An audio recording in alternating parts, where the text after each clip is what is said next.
What's here, y'all? Welcome back to Red at the Wire. Well, we're going to close out Royal Ascot with the Hardwicke Stakes. It's a Grade 2. It's the second race on the card, running a mile and a half on the turf for 4-year-olds and up. And this looks like a good one. We've got Rebels Romance coming back, running at Ascot, who has not, one of the very few places he has not had a launched, got a victory. He seems to win everywhere else, but not at Royal Ascot. And this would be, I suppose, the final feather in his cap of one who has many. I believe he's got 13 wins, $13 million in earnings. I mean, he's a pretty impressive horse. However, he is 7 years old, and he may be, given the fact that he did not win at Royal Ascot, I think he's worth taking a look at and trying to beat. Most of the horses in this field are not Group 1 performers. They're more Group 2 and Group 3, as you might expect here. So,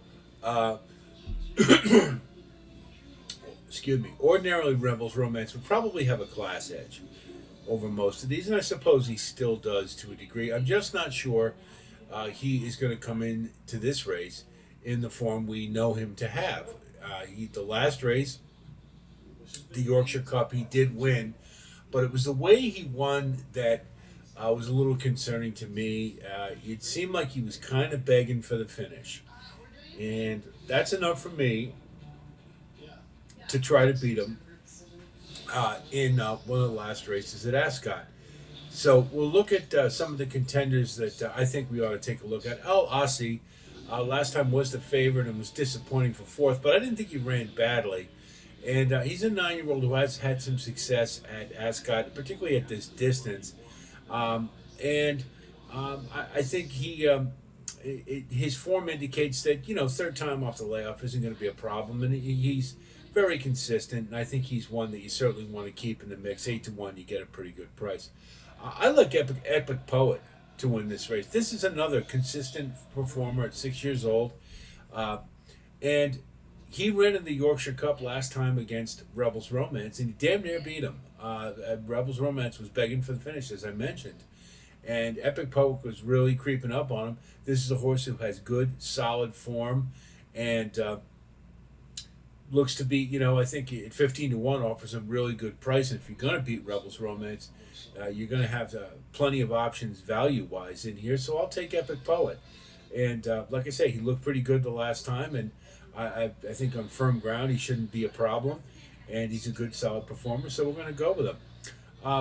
Palladium is one I very close, I almost put on top. And this is another one that has been running in hurdles primarily, but has been switched to flats. And I like the last race, was very, very game. And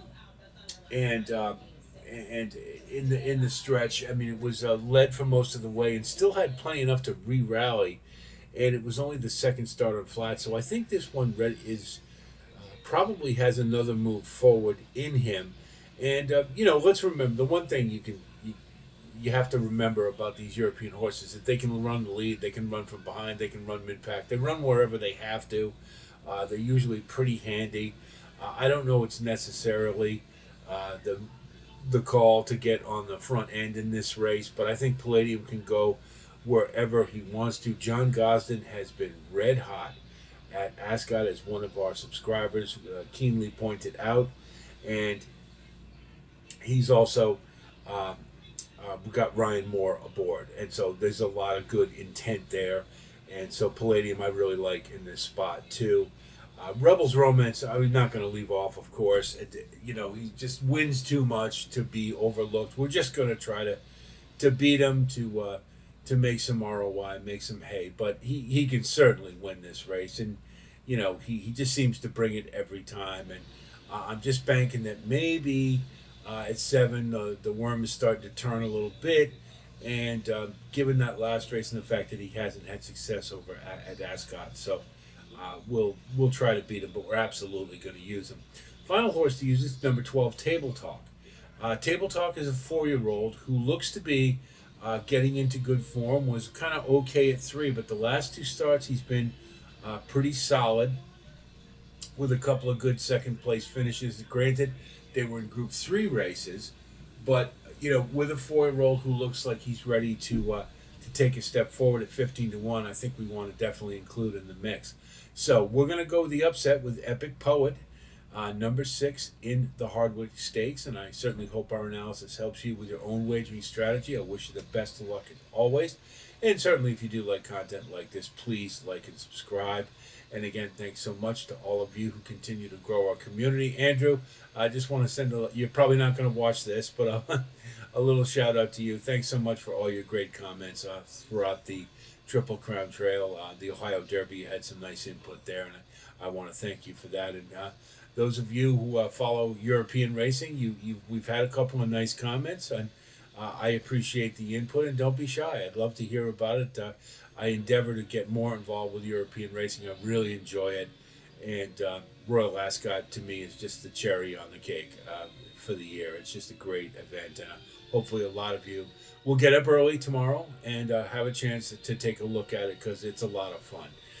So we have the Ohio Derby. We've got an individual posting on that. I apologize. I am not able to get the full card out or a sequence. I just don't have the time right now. But I did want to cover Ascot as well. So there you are. We will have plenty of more content coming up. I believe we have the Stephen Foster next week. So there'll be a nice card of racing at Churchill Downs, I'm fairly certain. So be on the lookout for that. And of course, we'll have content throughout the rest of the racing season. So that's it from here. I'll talk to you soon. And until then, be well.